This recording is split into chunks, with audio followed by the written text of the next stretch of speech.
Congresswoman Sheila Jackson Lee is one of the hardest working congresspeople on this planet. I know her personally. I've been going around Houston taping all the different conferences that's been going on about the Affordable Care Act, about helping people. And what I always found amazing is how strong this woman is. This woman has gone through her own tribulations, but the one thing that she always supports is not only her district, but she has always supported the people of America, the needy people in America and those that don't need. In other words, this is a full-fledged congresswoman who is what we expect when we talk about a politician that is a politician of the people. So let me see. Is Rux, do we have the congresswoman with us yet? Yes, we do. She's right here. Hold on one second. Here's the congresswoman. Okay. Hello. Honorable Congresswoman Sheila Jackson Lee, how are you doing today? Fine, thank you. Thank you. I'm standing with my colleagues in the Congressional Black Caucus fighting against this devastating bill. I'm up next to speak, but I'm delighted to be with my constituents in KPFT. Thank you so very much. Well, just before you got in, I made sure to give the preamble about you, one of the hardest working Congress people I know on the planet. Thank you, first of all, for what you've done. I've been to each one of your affordable health care conferences that you've had here to inform the people about what's going on. So let me ask you specifically, where are we at in the bill right now? We're totally up in the air. The Republicans have called off the vote today.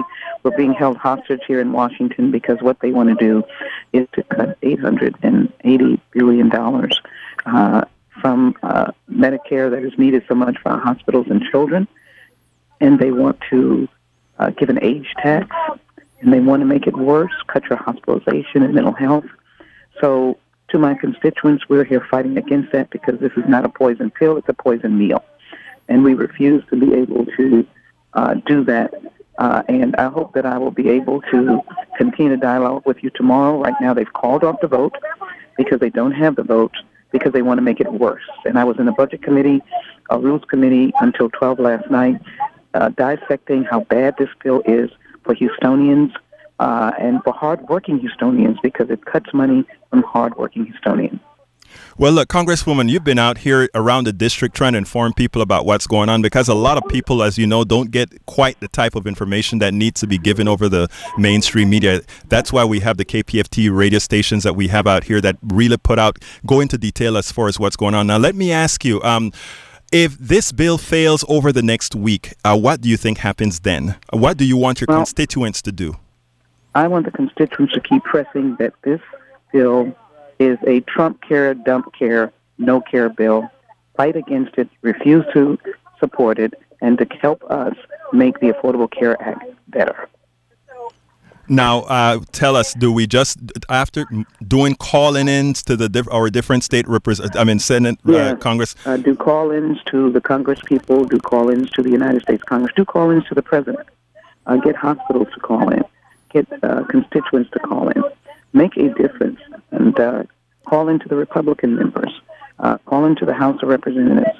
And so this is clearly for the American people to take charge of their health care and say, this is my health care. Take your hands off of my health care. Trumpcare is Dumpcare. Great. Now, Congresswoman, one last question. I know you really have to leave, but are we to believe that if this bill fails, which I've kind of purported that it likely will fail from both directions, how soon will it come up again? Will it come up again, or is it dead? It'll depend upon the speaker, but we'll be fighting to ensure that we will make it very difficult as Democrats for them to bring it up. Very difficult. Excellent. Congresswoman, thank you so kindly for having spent some time with us. It's a pleasure to be with you. Thank you for the great job you do. Great. Thank you. Thank you. Thank you.